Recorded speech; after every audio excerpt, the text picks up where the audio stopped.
What's up, everybody? It's Jason from the future. I wanted to just kind of set the stage for what you're going to watch because there was a little bit of a hiccup with the very, very beginning of me pressing record on this roundtable discussion. And so it cut off the very, very intro. So I didn't want it to just jump into something random.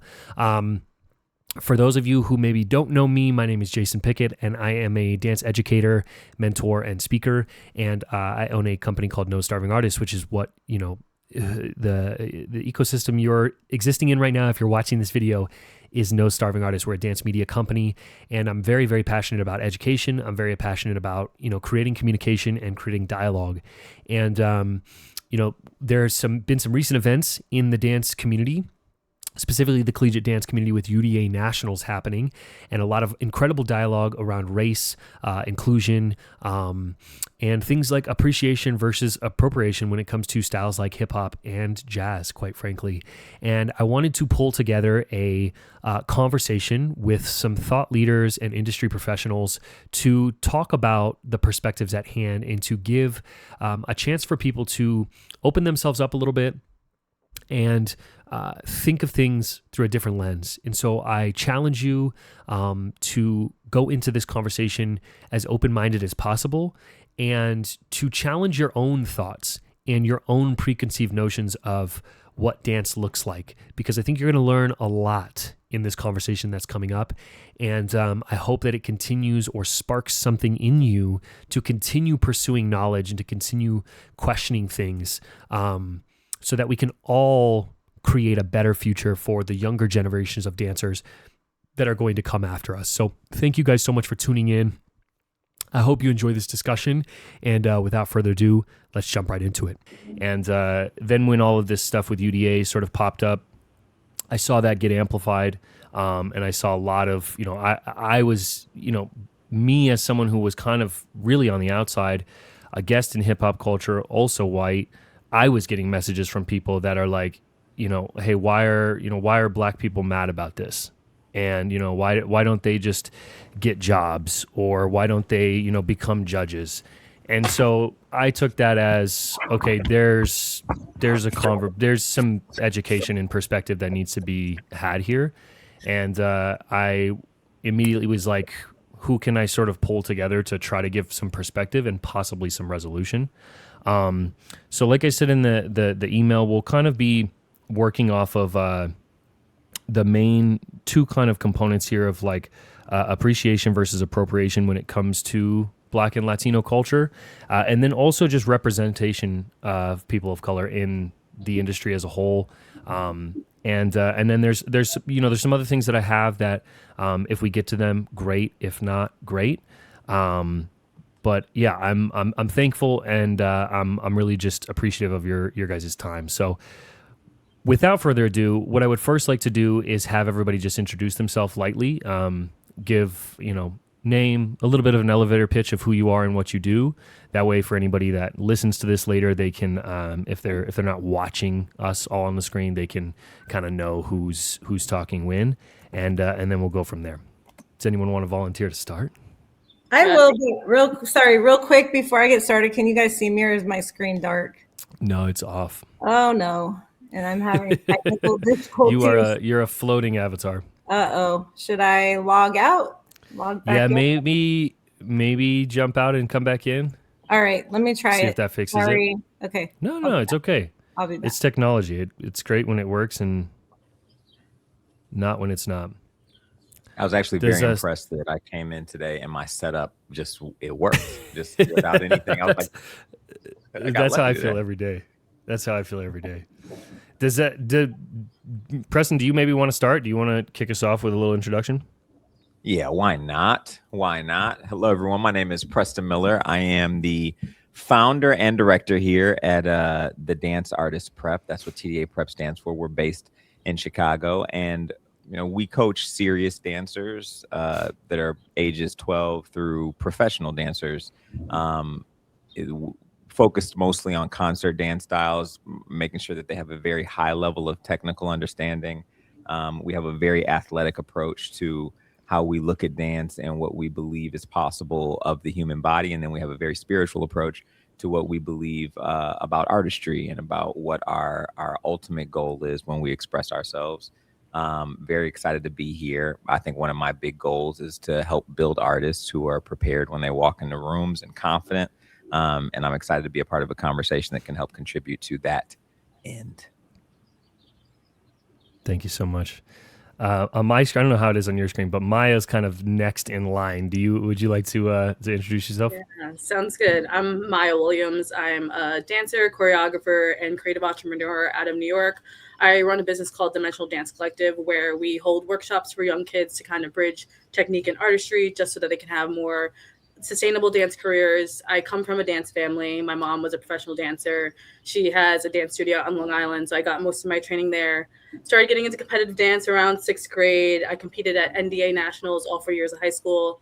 Later, went to a D1 team undergrad. I did 2 years there, competed at UDA Nationals, and then I stepped away from the team. Got my MBA at Columbia, so I kind of went in the business route, and then I did consulting for a little bit, and now I'm kind of living in the intersection of dance, culture, and business, and I'm very passionate about making dance accessible and equitable, and I'm super excited to be here today.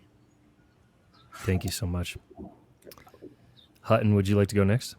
Sure. I'm Hutton. So I went to ASU. I have a BFA in dance education. I went into teaching high school and middle school for several years. I currently run a dance competition and convention called One Rhythm. Let's see what else. I'm a dance team judge, so I don't judge for UDA, but I judge for another organization that's pretty big. I'm also part of the hip hop scene here in Phoenix, Arizona, so I have some knowledge. I started in 19. After growing up in a dance studio, I jumped heavily into the underground hip hop scene out here, trained under b-boys and different street styles dancers, so I have that perspective. And then also I'm a dance mom of 3 daughters who dance, and so they've done authentic hip hop studios, the Jukebox in Phoenix, Arizona. They've grown up in regular dance studios. And then also they've competed on stages at Hip Hop International, and as well as doing POM and things like that. So I feel like I have a pretty wide lens for different aspects of this. So I'm super excited to be here. Thank you so much. Last but certainly not least, I don't know. I don't think we have audio on you, Moncell. Oh yeah, I'm not picking you up.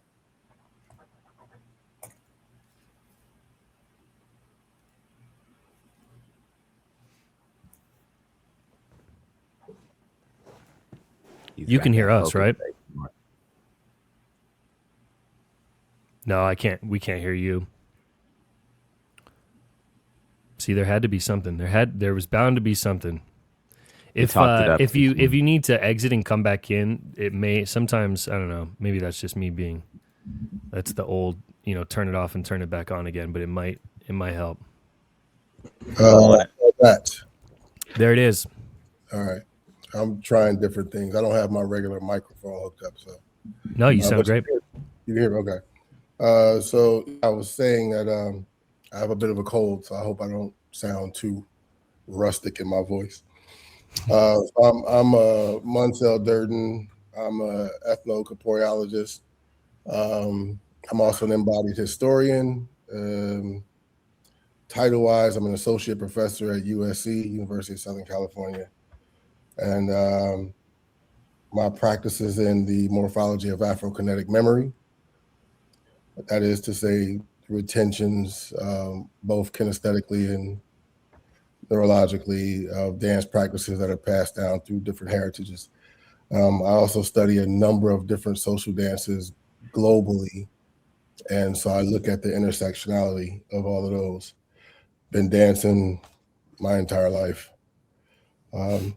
Yeah. Amazing. Thank you so much.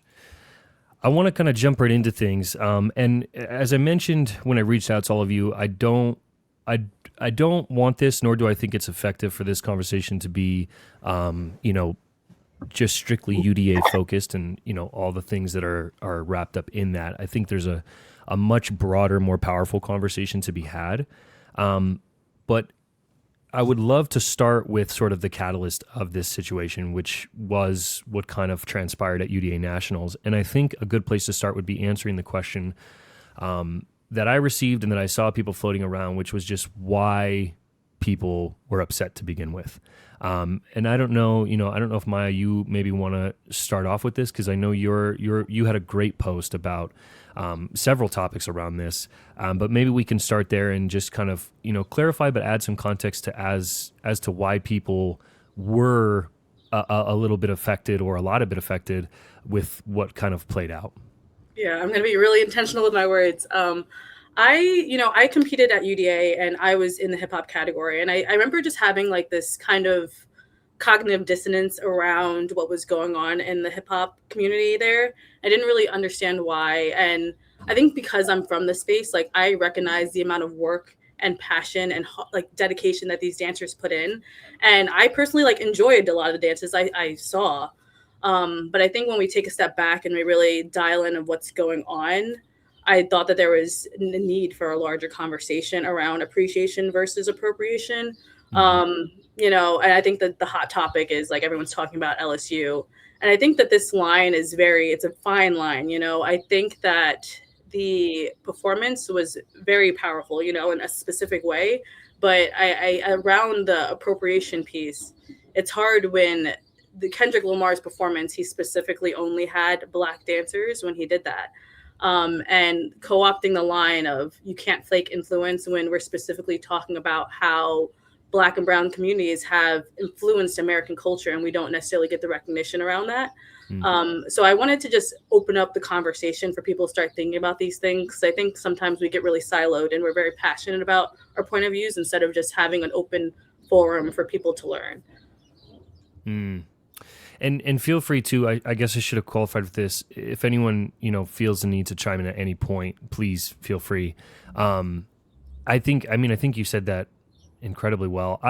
I will say from my end, I have always had this sort of thought, and I think sometimes confusion of what is appropriation versus appreciation, and how do you draw that line, as a guest in hip hop culture. I know that as I've navigated my career, I've always tried to be mindful, but I also don't know that I ever really know what is versus what isn't, if that makes sense.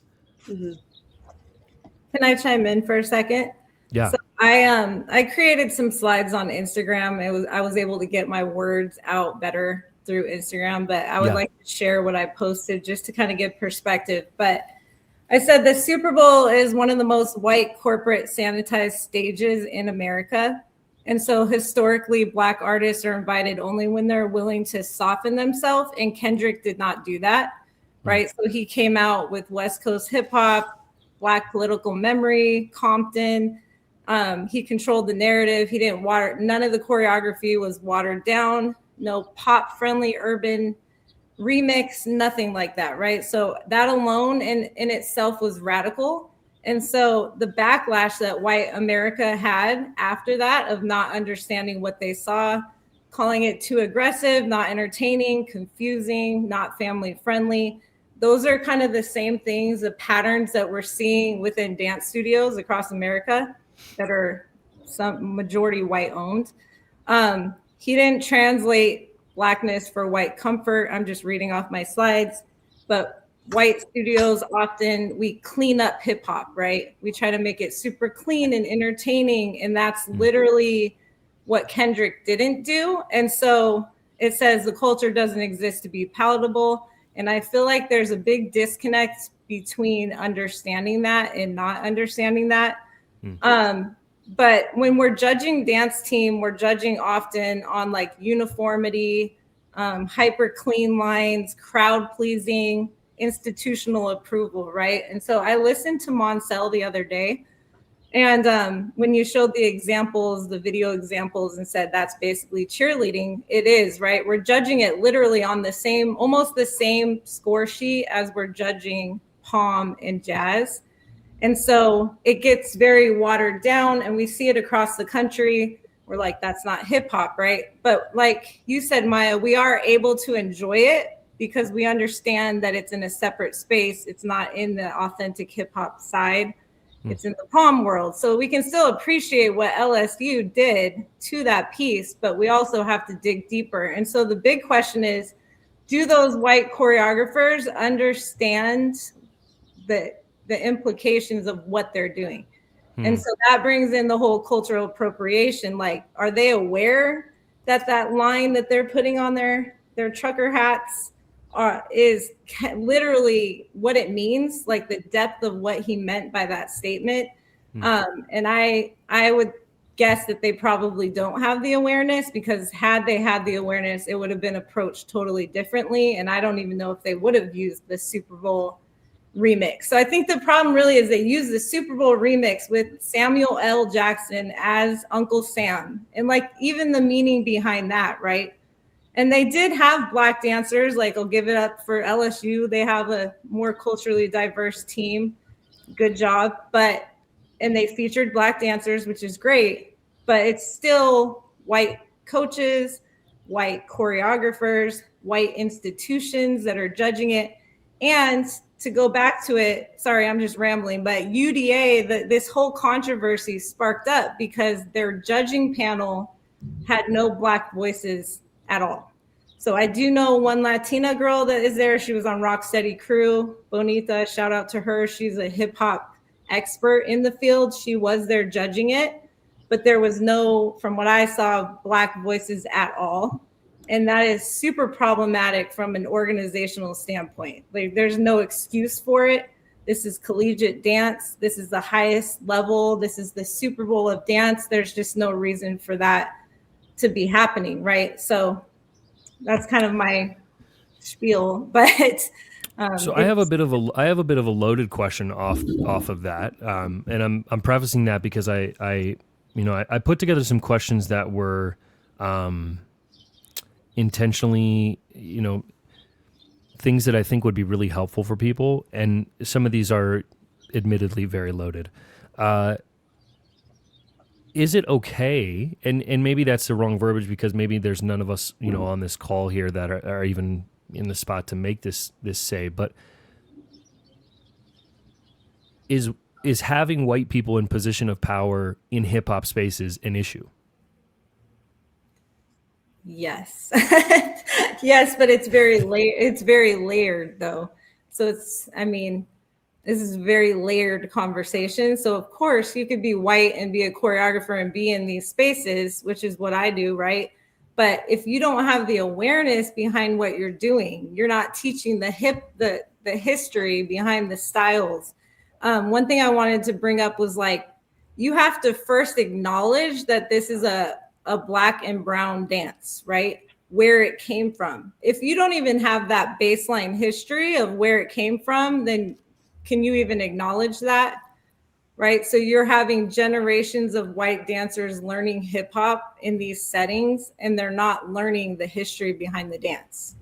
So that's the first part, is can you even acknowledge, because we're living in a time where history is being literally erased. Black history is being erased. And so we have to be very aware and conscious of this. And so if you don't know the history of the dance, then you should definitely not be teaching the dance. But I'm sure other people have way more to say. I don't want to center my voice today. So I think it's an interesting question, Jason. I think, in general, just to answer the question, I would say, I don't remember what tense you posed it in, but I would say, yeah, I think there's always a scenario where something unexpected could become appropriate in a situation. So I don't want to generalize and say no, there's no situation ever. But I think it's an interesting topic, and I'm kind of an outsider to this community. While I was a mean hip hop rug cutter in middle school and high school, I transitioned to different bubbles of dance and different worlds, and became an expert in different spaces. So I'm definitely more of an outsider in this conversation. I do think it's interesting, if we were to set that precedent, then we also have to set that precedent for jazz, which is not necessarily a topic here. We'd also have to set that precedent. No, I mean, we can absolutely open it up to all the above, because I think there is plenty of confusion around all of the above. Yeah. I mean, I think that's the point really that I'm, Yeah. considering is, Yeah. at what point would that end? To what end? And I think it's hard too, because I think we would all agree that two things can exist at the same time. But where's the line, I guess, is kind of the hard part here. And I think what I'm hearing, and maybe, I don't know, maybe we can get some discourse around this, is, and maybe this is our segue into this idea of representation, which are some of the messages that I received from just competitive dance parents that were like, my daughter's black dancer. She wants to dance in college, but she's not really seeing herself. She's not seeing herself in these spaces like she would want to. Is representation an issue in a lot of these spaces? And why maybe do we think that is? Again, I was kind of flabbergasted by the one message that I had received that was, point blank just asking, why don't black artists just get jobs in these spaces? And, I think, I don't know if we can kind of create some dialogue around that, because it's, I can somewhat understand the intent behind the question, but at the same time, I think, if you have to ask that question, then inherently there's an issue there. Yeah, I think I feel strongly about that, because the only reason why I have been able to get into the spaces I've been in is because my mom owned the studio. Like, I don't think I would have been able to take as many classes and get the training I got if my mom didn't own the studio. And so I had the opportunity to be on Hofstra's dance team, but I was the only one on the team, the only black girl on the team my sophomore year, one of two my freshman year. Yeah.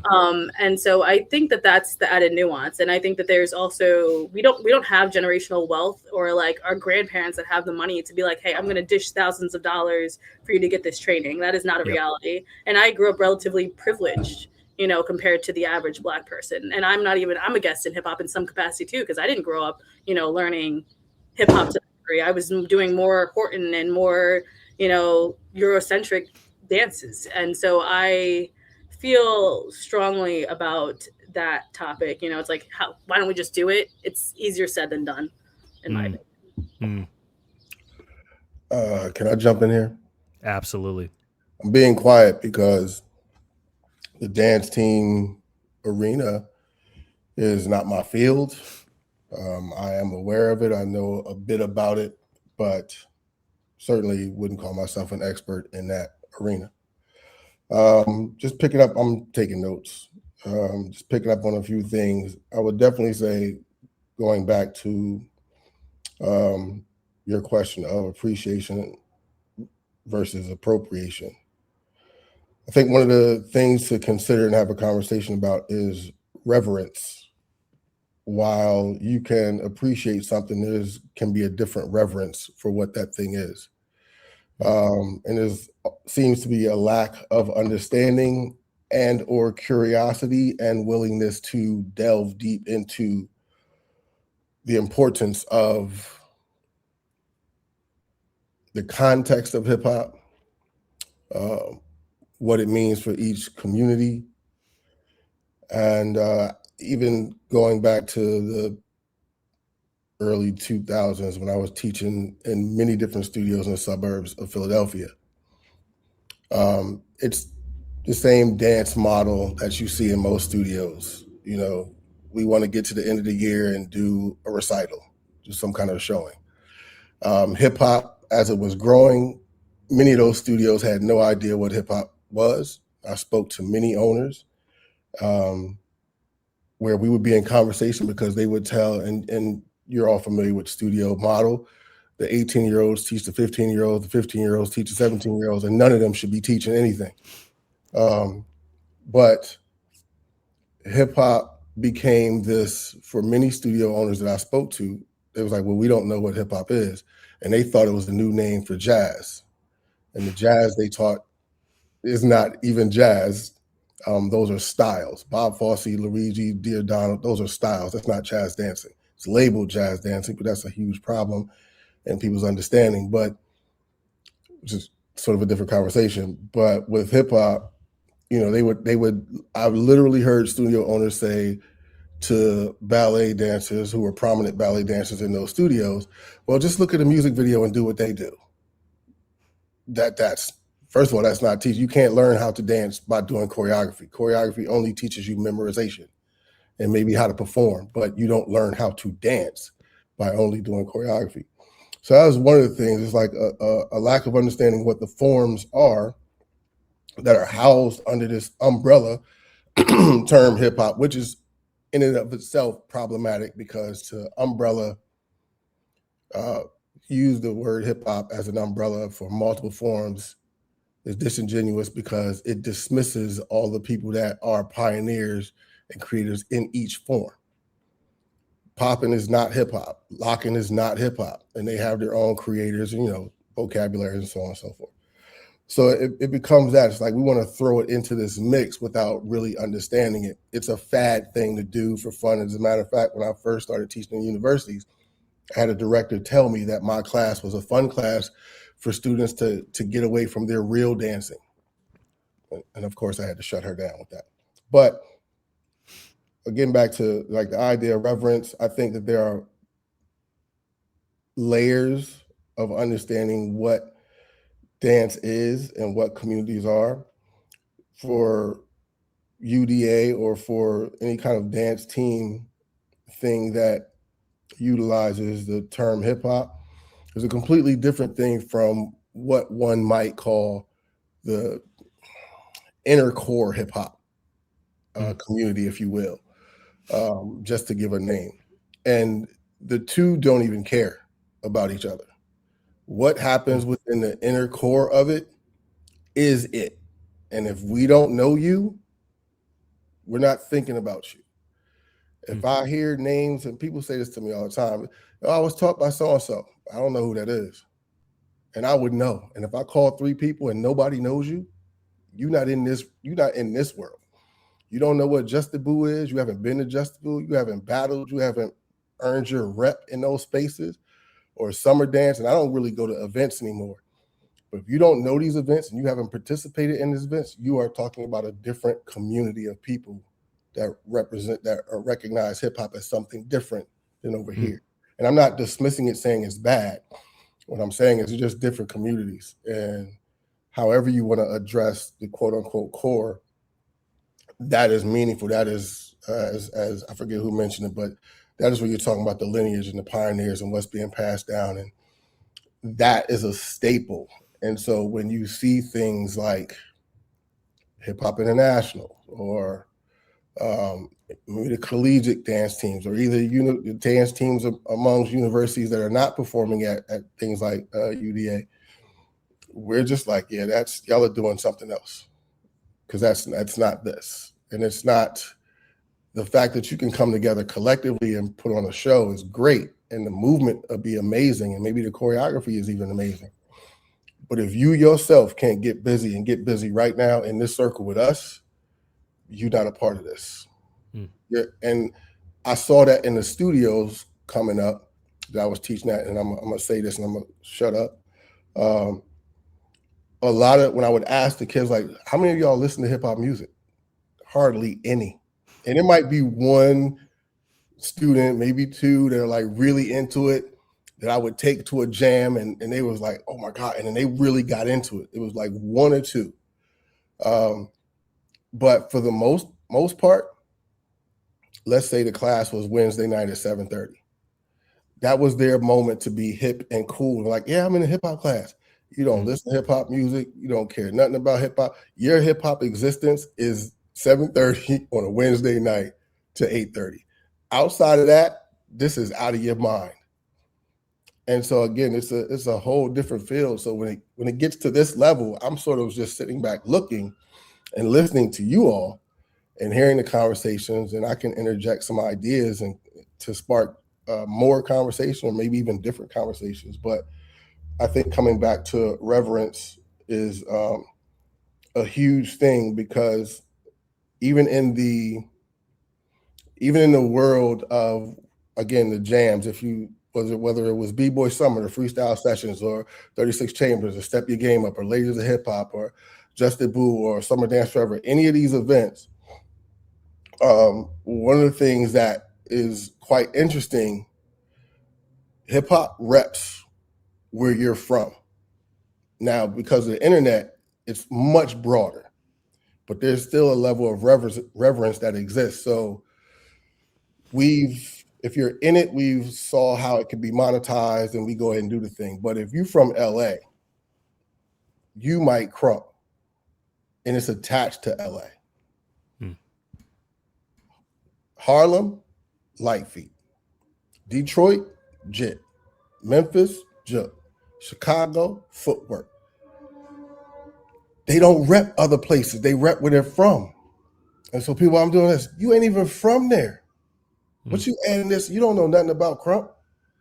But the internet is like, oh, we just take. But you're not a part of the community. You don't understand it in that way. It's just cool. It's just choreography. And choreography is a loose term that allows you to pull from anything and make a great piece of art or a great performance. But that is a different thing than being a part of a community that's like, nah, this is what it is, and this is how we value it. So just some thoughts, thinking and bouncing around. So no, it's incredible. And I think it's a good, another good segue into, because I really wanted to get at some point in this conversation to a point where we can, even if it's just proposing resolution or proposing things that could potentially solve this. And for a long time, I realized very quickly that, and I think, I definitely was not the first person to realize this, but I just mean in my life, I realized very quickly that hip hop was used as a marketing term within competitive dance spaces because it was widely consumable. People think they know what it is. So when a parent sees it on the convention schedule, they go, oh, hip hop. That's anything that's not ballet, jazz, lyrical, and tap. It must be hip hop. And so for a long time, I've thought about this idea that, to me, the easiest solution that allows people so much more space and freedom is to just call the category something else if it's existing outside of, like you said, in these intercore spaces. UDA could have solved a lot of these issues by just not having that category labeled as hip hop. And it's similar with their jazz category. Let's just change the name, open the door so that people can pull from multiple different styles. Because I guess, the question beneath that for everybody is, what does that world look like with hip hop? Because I think, I hear this sentiment a lot. Well, it's a different arena. So it's a different type of hip hop. And to me, I have always been kind of confused by that sentiment because I don't understand how that really works. It doesn't make sense in my brain. Is there a space where that does work? Can these things exist? Same thing with jazz. People say the same thing about jazz. Well, it's different. It's progress. It's evolution. It's concert jazz. But to me, it's that in and of itself is confusing and problematic, especially for a kid that's trying to learn this. And they're like, okay, so this is jazz and this is jazz, but this is not jazz. And, so I don't know, is the solution just more education? Is it more explicit naming of what it is that we're doing? I'll chime in. It's about having proper educators in place.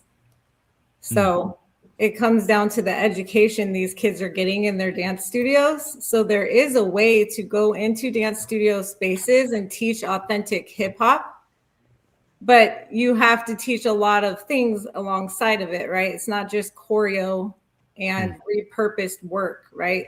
You need to go in and teach the history, the foundations. If you're not ciphering at the end of your hip hop class, you're not doing hip hop, right? It's a freestyle dance. There needs to be individualism in it. It's so far disconnected from what these kids are getting in dance studios. Like I said, I'm a mom of 3 kids that dance in different types of dance studios. At Jukebox in Phoenix, Arizona, they're teaching everything from crump to, breaking, house, locking, popping, all of the street styles, authentic party dances, all of that, right? So I've seen how a studio can do that. But the traditional model of a studio is to teach choreography. It's basically, they call it like jazz, funk, or it's not the same thing, right? And so why is there not this same standard for bringing in educators that have the knowledge? They would never do that for ballet, right? So that you're not going to bring somebody in off the street that knows nothing about ballet and then have them teach your whole ballet program. Why are they willing to do that for hip hop? Why are you just bringing in your jazz teacher and saying, yeah, you teach hip hop? And it's because they're just teaching choreography and that's it. They're not teaching anything. So I think, Moncell, you mentioned something, and I'm curious if so you mentioned when you started teaching, they were like, this is the fun class, they're, very diminishing. In my experience, there's a lot of authentic practitioners of street styles that do not want to be inside of studio spaces because they don't feel as though they are respected on the same level as other styles. And I think that this, now again, we get into another one of these broader issues. Could we have some input as to maybe some similar experiences or thoughts around that, just so that people can understand that it's, because I think it's easy to be like, well, then why did you, if you guys know what it is, right? And I'm going to be kind of just blunt here. If you guys know what it is, what the styles are, then how come we're not fixing the problem? I think that's how a lot of people from the outside, especially white dancers, view these issues. And I would love to kind of get into, why it is the way it is, why we've lost track of these styles so much. If everybody's okay with kind of, sharing a thought or two on that. Yeah, I think the structure, one of the things to consider and examine is the structure of teaching dance in America. Without going down the long rabbit hole, if you look in the late 1800s, the American Society of Professionals of Dancing, the Western Association of Normal School, founded in 1894. There's a few others that happened. The Chautauqua movement that happened, I think, in 1886. There was a certain reason for teaching dance. There was a sort of this renewed interest in social dancing because it was taking a back seat in America. And by the time you go through this structure of, well, this is what dance is, and this is going to be set up for, social decorum or health or whatever, and this is the standard movement that everybody has to know, and then you get into a modern phase. So the idea of teaching dance had a very parochial identity to it, that anything outside of this lens was not really dancing. So for people to, it humbles you. So the idea of what is dancing has to fit within this lens. It's like, oh, well, I'm famous because I had a release technique. Are you serious? Do you think you're the first person to ever release your body? Get out of here. Well, I'm famous because I said, let's break social decorum and we're not going to dance in shoes. Are you out of your mind? Do you think you're the first person to dance barefoot? Like, get out of here with this. And it just keeps going. But it's like, y'all are here, and anything outside of that, y'all are not looking at as dance. So when the switch over 50 years really started taking place, that was what stuck. When you have people like Vernon and Irene Castle telling you, this is how you move. These social dances are very popular, but we don't move like that. We want to hold ourselves in a very Eurocentric structure.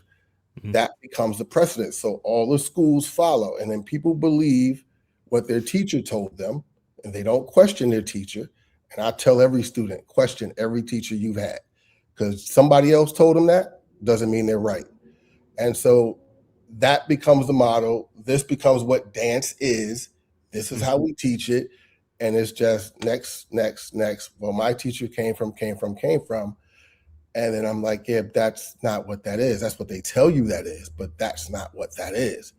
And I can show you the difference. It's like when I saw our students at USC, we had a jazz night, and I'm a jazz dancer. I don't have no ballet background. I mean, I've audited ballet classes and I've sat in ballet classes, love bar, love ballet, but I'm not proficient in that form, nor am I proficient in contemporary modern.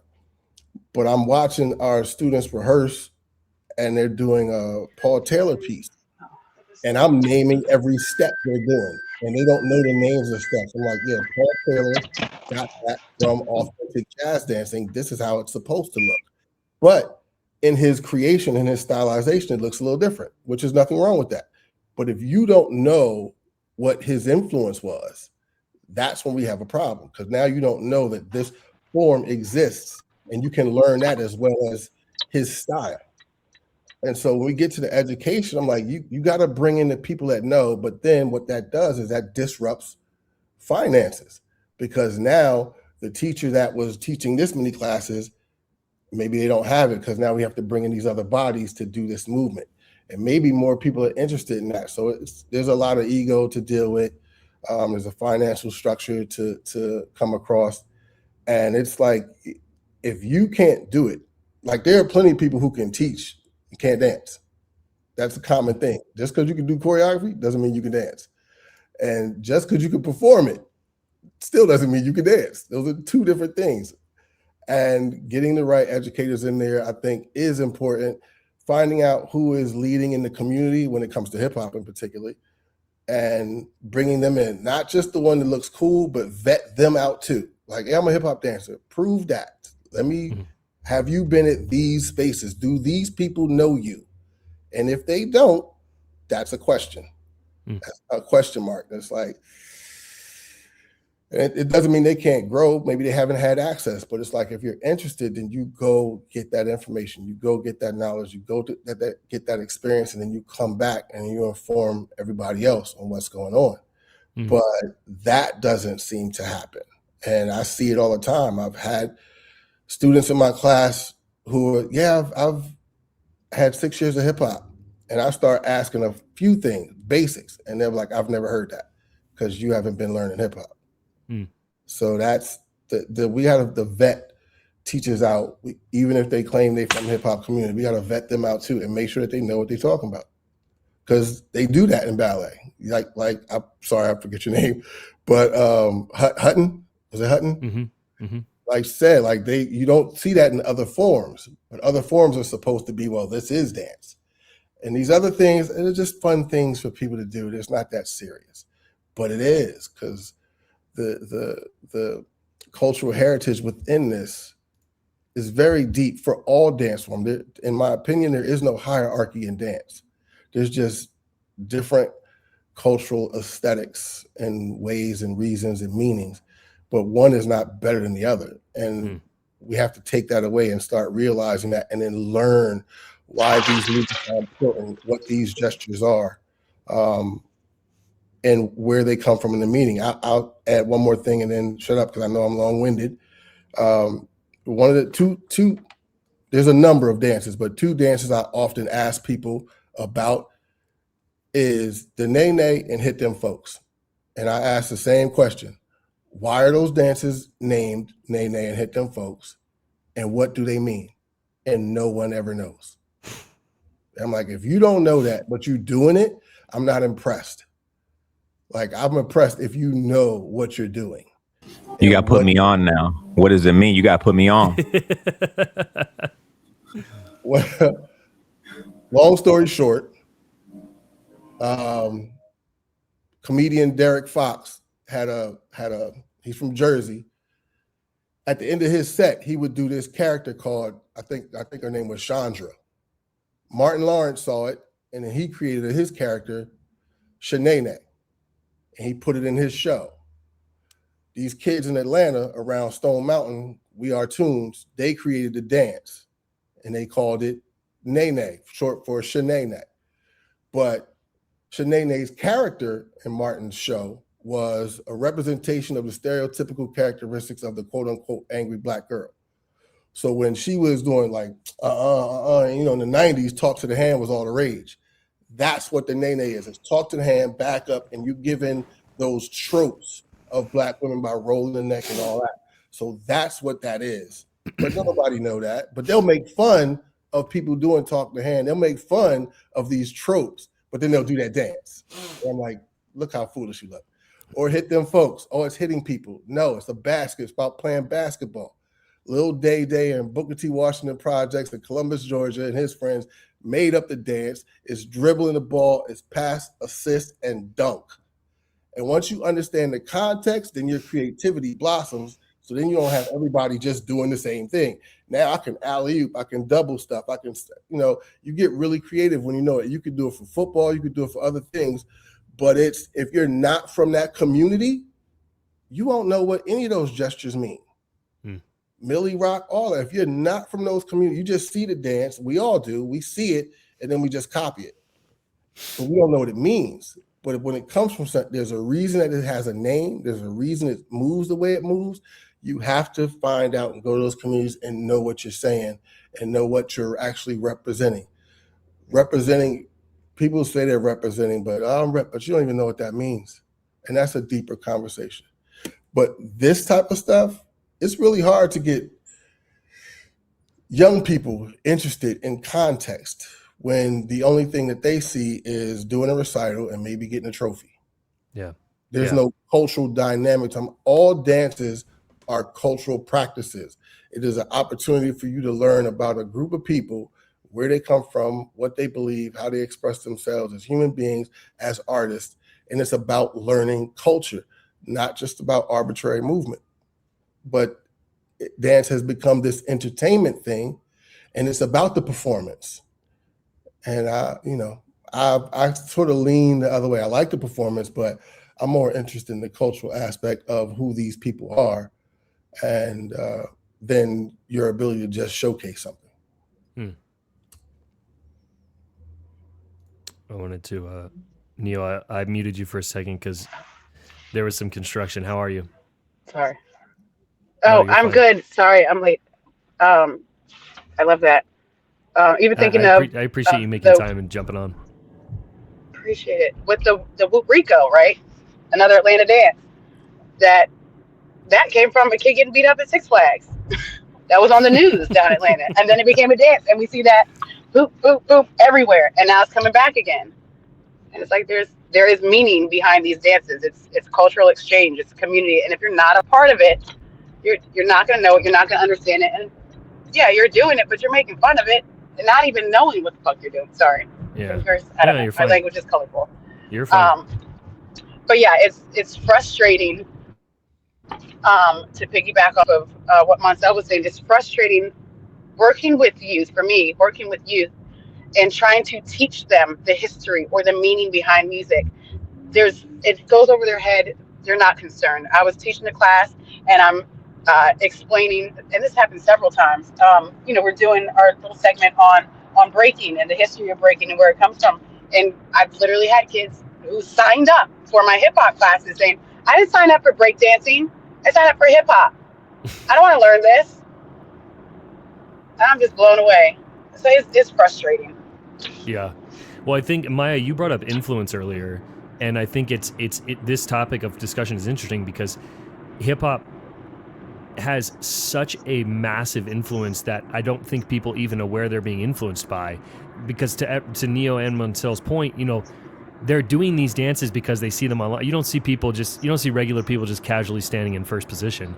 They're doing these things because it's interesting to them, but then they're not opting to take the time to dive into what that actually is, which is an interesting thing. Just it came to mind because you brought up that idea of influence in the beginning.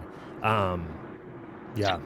Yeah, and I think that element too is just like the self-awareness piece, because like thinking of the students that Moncell and Neo teach, they are now moving into these spaces as leaders. And I think that there's a point where you have to be self-aware enough to know what you know and know what you don't know. Like, I am Black and I culturally grew up Black, but when it comes down to specific styles within hip hop, do I know these things? Because culturally they've been around me 100%. But do I feel comfortable saying I'm a hip hop instructor? No. Like, if my mom ever asked me to teach a hip hop class, I'm going to say no, because that's not a space where I feel like I can do it justice. And I think that the piece is knowing that you don't know these things. Even these studio instructors and owners, like, knowing that they're bringing in somebody that may not know the historical context and know that they shouldn't be teaching the class. So I think the biggest issue is self-awareness. For sure. To your point, and also part of influence, I've been in London a number of times, and one time there in particular, I spent more time than others studying 17th century, 18th century court dances. So even when I come, sometimes I'll be in a ballet studio and I'll ask them, what does that gesture mean? They don't even know. I'm like, you don't, I know how to do the volta. I could teach the volta. I could do the minuet. I could do the mazurka from Poland. I used to live in Poland. I can do all these dances. I'm like, these are the dances where ballet comes from. So the idea is like, well, why are you in first position or third position? And they were like, well, that's just alignment. That's just structural alignment for the skeleton to stand. I can show you photos in the 70s of hip hop dancers standing in first position and third position, but they're just standing.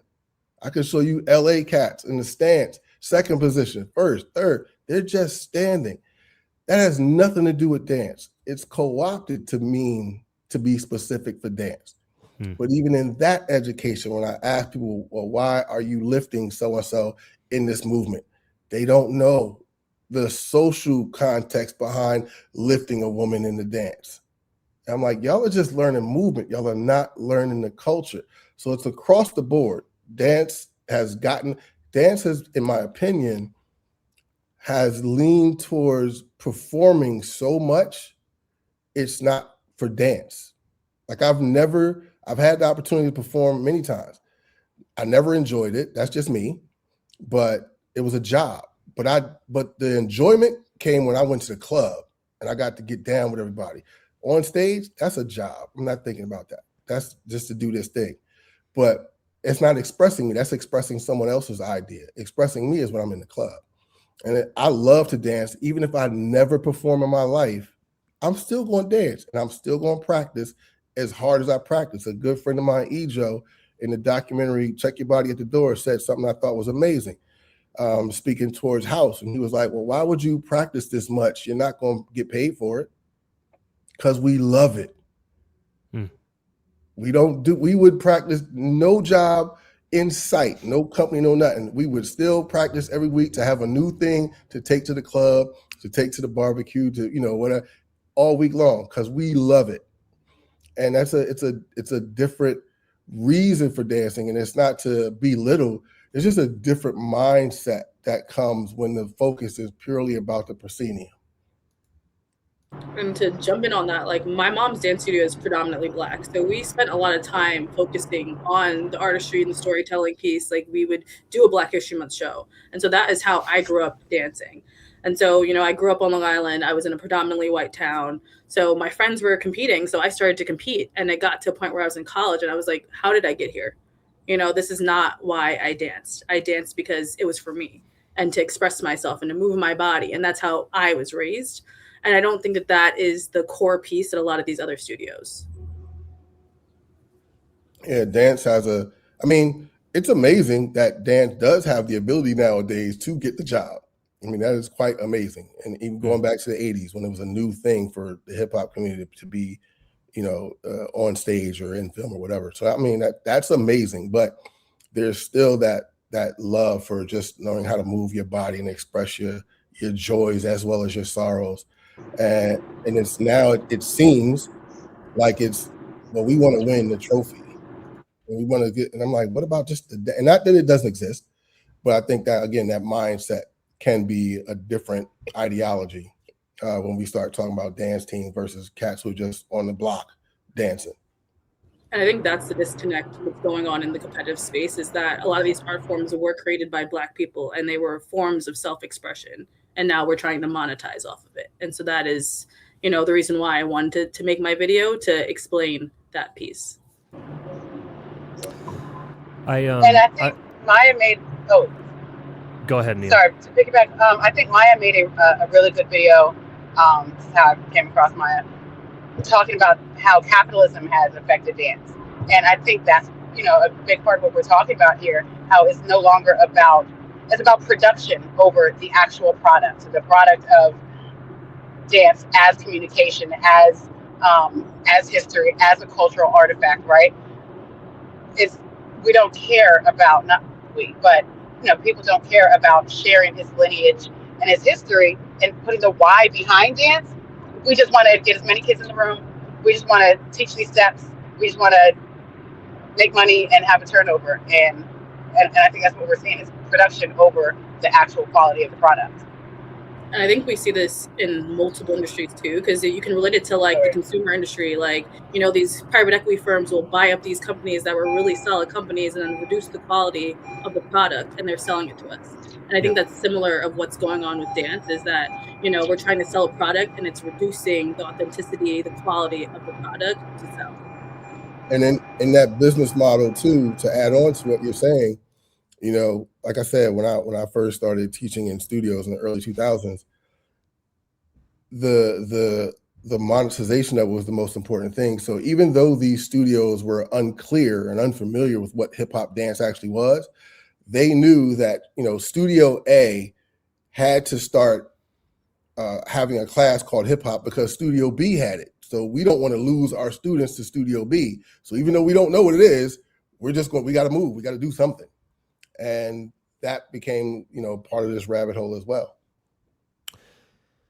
I have a question, and I think to give clarity to anybody who might be listening to this,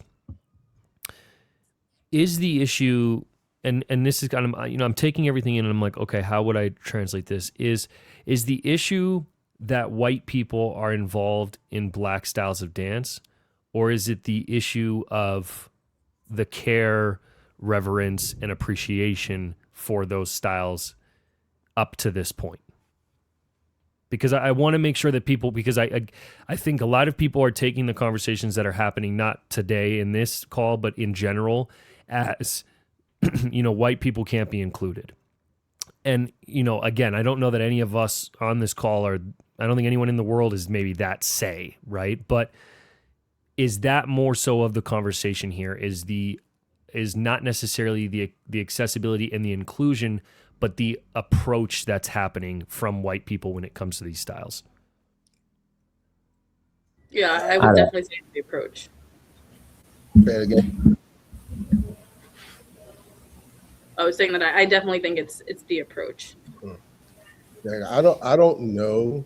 I'm unaware of any African or Afro-diasporic dance that does not create space for others to participate.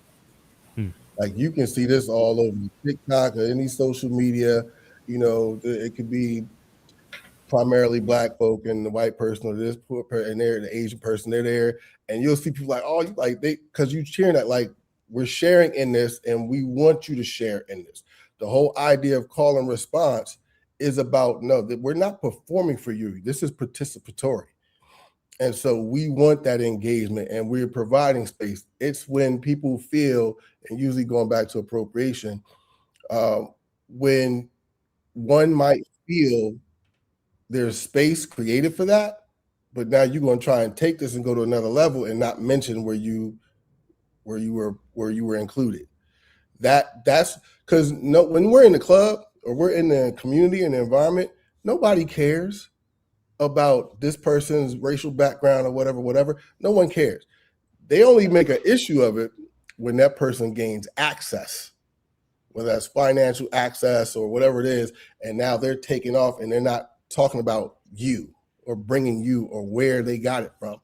That's when that's when I see it becomes a problem, because they've taken off. But when we just hear and everybody's of the same, we enjoying it. So it's thinking about reverence is always at the front of it and understanding that from a different cultural dynamic, but you have to be willing to understand and appreciate, even if you don't agree with why that is important inside of a community and what that means and how it moves, because there's a like-mindedness that exists within that space. And if you're outside of that, you may not understand those nuances. And then that's the part you have to really understand that helps keeping you tethered to the community. But when that's broken, then it's like, oh, this person, you know. I think it's also easy to get really triggered by uncomfortable conversations and to back up and say, we can't be a part of this. And that's not what's happening. There's layers and it's nuance. And I think that we get so stuck in thinking in the binary that we struggle with the gray. and the conversation is in the gray. It's nuanced, you know, it is about the approach. I don't think there's like Moncell said, there's no space where Black people are like, you're not welcome. That is not innate in who we are, because we know what that's like. So I think that it's super important to try to push through these conversations and understand the nuance. And I think that's the reason why I wanted to post and talk about it, because the conversation needs to be opened up so that people can work through the things that they're struggling with. And let me say, I'm sorry, Neil, let me say one quick thing. Everybody's welcome to the barbecue. That don't mean you get grandma's secret recipe. Hello. I remember that. That part. Yeah, I think that there's this misconception, and we see it within America, and we really see it politically right now as well, where there's this assumption that that just because we call attention to whiteness, that there's a problem with it, and there's not, right? Or like Maya was saying, like there's this discomfort that people want to shy away from, and you do have to have the awareness to listen to other people's perspectives.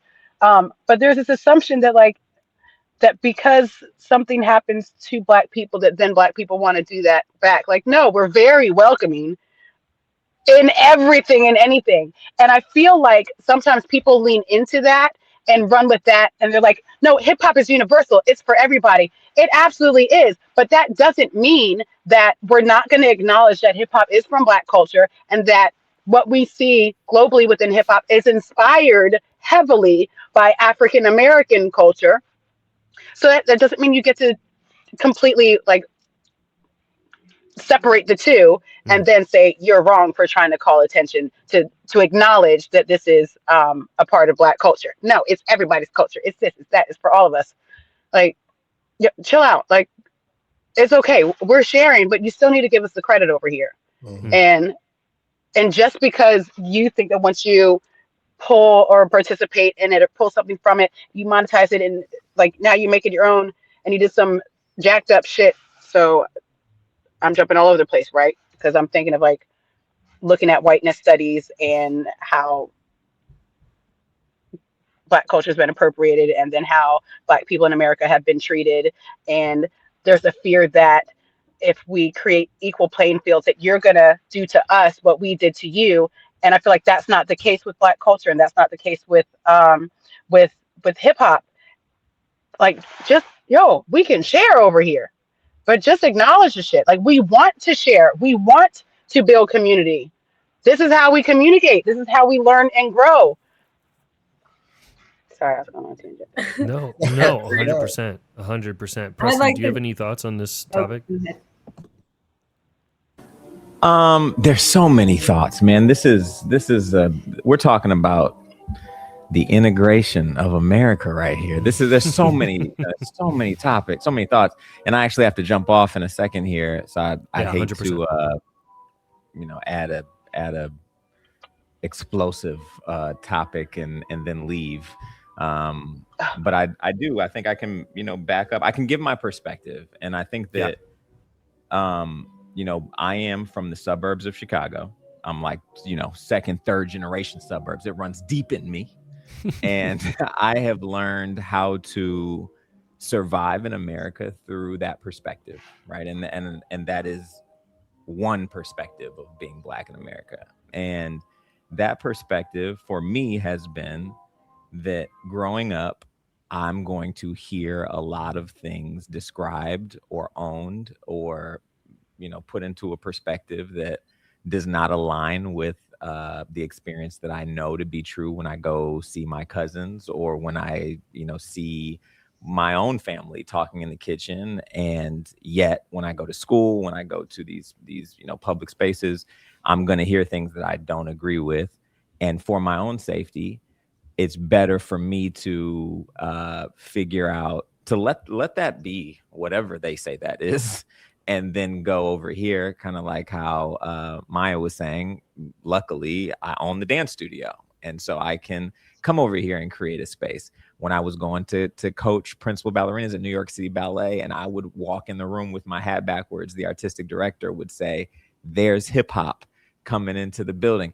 And I could let that piss me off and frustrate me as it does, and I could acknowledge that. Or I can keep going.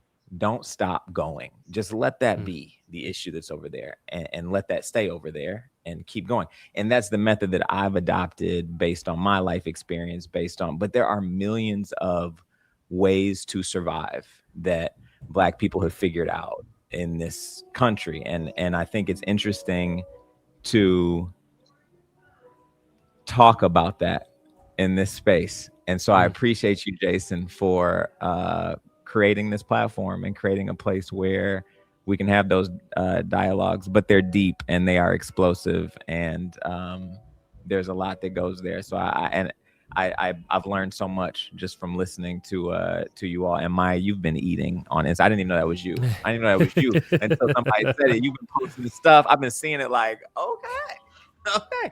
So I'm just glad to be here. I appreciate, what you all have contributed, and I'm glad I feel like I've learned a lot being here. Thank you for this, Jason. Yeah, thank you for your time, and I do want to be respectful of everybody's time. I know in the email I said about an hour, so if anybody needs to head out, you're more than welcome to. I have one last question to kind of circle back to the beginning. Bye, Preston. Thank you so much. Thank you, y'all. And it's a little bit of it's not a fun question, but I want to try to translate this so that people understand. The question is had. And I don't want to single anybody out necessarily, because I think it's much bigger than that, like I said. But had LSU opted for different music instead of choosing to use that Kendrick Lamar cut, would we be having this conversation? I can't hear you at all. Can you guys hear me? I can hear you. Oh, okay. You can't hear me, Neil? Can you hear me now? Can you hear them? I still can't hear you. Can you hear us? You can't hear us either? Yeah, I'm assuming she can't. Yeah, I can. Okay. Okay, you can hear me now. There we go. All right. Okay. What I missed? Sorry. Okay. The question is. I can't hear him. Had LSU used a different cut of music, would we be having this conversation? Can you hear me, Neo? I can hear you. Can you repeat what he asked, please? I'm sorry.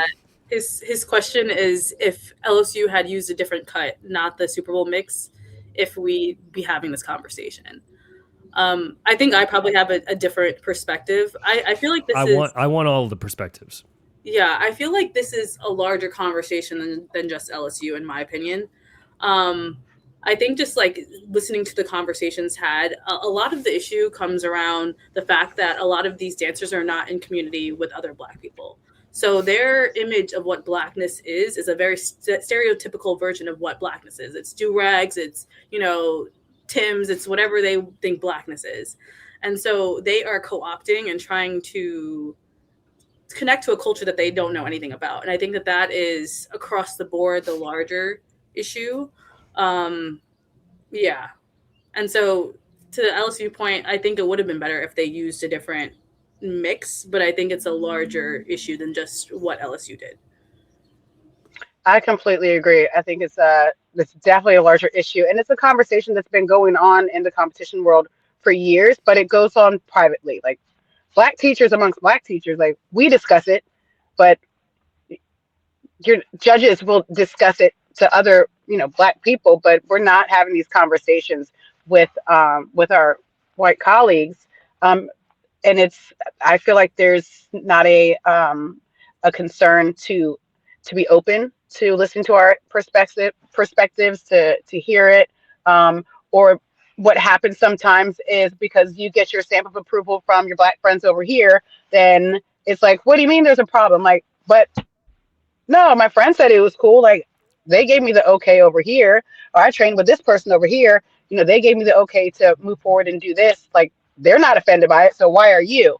And this conversation has been going on. We've been seeing this for years. And this is I think the stage and the platform of the UDA Nationals, and because LSU used the Kendrick cut or the Super Bowl cut, that it has opened up this opportunity for us to discuss it publicly, because we've been having these conversations it's been a problem. It's going to take some work, but I appreciate everybody who's contributing to the conversation and those who are now willing to listen, especially with all the crap that's going on within our country. Yeah. The pockets of people that are willing to listen to other people's perspectives and to start to believe us when we say, hey, there's a problem. Hey, this is uncomfortable. Hey, this ain't right. Do you all have, again, speaking as an outsider from things like UDA, do you all have the opportunity or space to set a meeting with them to have these kinds of conversations? Or are those that are in charge, they have an interest? Can y'all hear me? Well, we could stay here for another hour, but with UDA specifically, the issue at hand is, so they're owned by a private equity firm, and that private equity firm has been notoriously aggressive towards any sort of change. The NCAA has actually tried to make dance at the collegiate level a sport multiple times, and the venture capitalist firm that owns varsity has shut that down at every step of the way. And they have withheld their monopoly on the situation very, very tightly with a large amount of money. So the truth of the matter is that I don't know that they would A, even see a problem, and B, even care that there was a problem. I could be wrong on that, but that's my experience from the outside looking in. I think Hutton, maybe you would have a little bit of perspective on this. I know you mentioned that you guys at the competition you're at have taken some steps, to kind of offset some of the problems that we've been talking about. But that's my perspective on, is there an option for a conversation?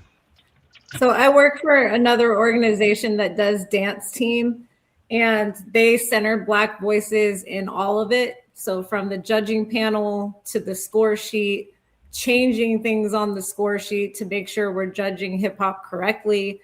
But that's the difference between being like a huge corporation that's as big as UDA versus what we are at its Dance Team Union, which I believe is a great organization. If I look around a panel and I'm the only white, or I'm in a panel of all white judges, right? You have to realize that that's a problem, right? And I feel like this whole conversation started because news went out that they didn't have any representation on the panel. And then it started the race conversation from that moment, and then just extended into the Kendrick Lamar mix and all of that. I think that if they just did Kendrick, like a normal Kendrick mix, it probably wouldn't be as much of a conversation, but right now, but it's still such a huge problem overall. So it's not just about one team in America. This is happening all across the country, right? And I think where the confusing thing is when white people co-opt it, right, and take it as their own and build an entire brand of, I'm a hip hop choreographer now, right, without any acknowledgement. And like you said, reverence. Like, I love that word. I'm so glad you use the word reverence, because that's like the perfect way to put it, is you have to have reverence for this culture. And so many don't. They just steamroll it, create a whole entire, you can go on their Instagram pages and they're taking Black fashion choices. They've got their New York hat and their baggy clothes, right? It's hip hop influenced fashion. They're able to put it on as a costume and say, I teach hip hop and I am a hip hop educator, without knowing anything about it. And now we're generations deep in this. So you had kids that grew up in studios not learning authentic hip hop. Now they are choreographing, right? And they're on the biggest stage, the Super Bowl of dance. Every decision is intentional, right? From the costume choices, the mixes they use, the formation changes, everything is so intentional. So you can't just say, oops, yeah, I didn't know that. We know that you've made intentional choices to get here. So it's going to take that same intentionality behind understanding the culture that you're taking from. Hopefully that makes sense. Yeah. It does. Thank you guys so much. Truly, I mean, I really, really appreciate your guys' time and energy and knowledge and expertise. And, I hope, like I led with, I hope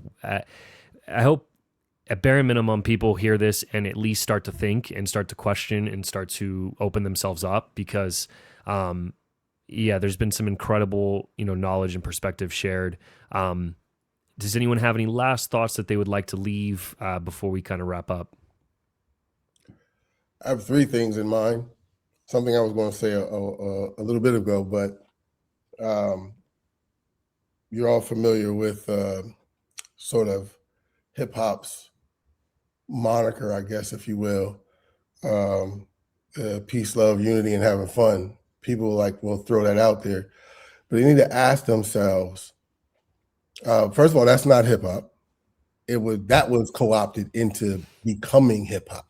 That was created by the Ghetto Brothers, Yellow Benji and Black Benji, and who had a band, and they were gangsters, the Ghetto Brothers gang. They came up with that phrase because of gang culture. So you have to ask yourself, what is happening in the community and society that we need to call for peace, love, unity, and having fun? That wasn't hip hop on its own. That was gang culture calling for a truce after, now I can't think Cornell's whole name, but after a person got shot, who I'm shooting myself right now because I can't think of his name. But the person that was to organize peace within the Ghetto Brothers was murdered. And so they were calling for peace, love, unity, and having fun. So it's just thinking about the whys and what the context is and how do we get to these ideas. The other thing I would say is I invite anybody to read Rob Swift's book, Hip Hop City, which challenges a lot of the narratives. It helps us to provoke thought that takes things out of this impermanence and starts to question them, like peace, love, unity, and having fun. So we understand what makes something hip hop, right, if you will. His book sort of goes into that. And then the last thing I'll share, as I usually share with all my dance classes, is my definition of dance. Because again, for me, it's about a lived experience and cultural practice and identity. And that is discovering the autobiographical self, negotiating creativity and expression. Human beings are constantly trying to understand who they are, what their narrative is. And our negotiation is our voice, our culture, our language, our song, our bodies, our space, so on and so forth. The creativity then is the production of those negotiations. And the expression is the space that we allow ourselves to be vulnerable enough to share our inner core feelings with others, but more importantly with ourselves, because human beings have a tendency to deny self before anything else. And I think those, for me, I came up with that years ago, but for me, that defines what dance is, because it's beyond, it's looking beyond this movement to understand the meaning behind everything. So thank you for inviting me to this. Again, I'm an outsider to the dance team thing, but if it's involving dance, I'm interested in the conversation. I'm interested to learn some stuff.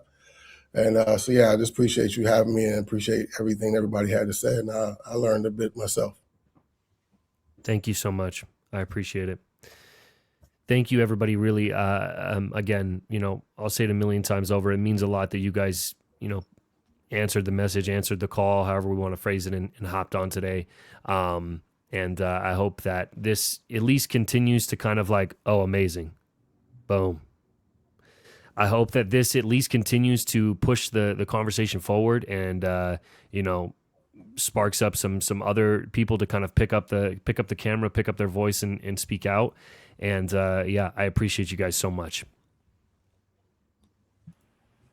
Thank you so much. I've learned a lot from just this conversation. I just feel lucky to be here and share my perspective.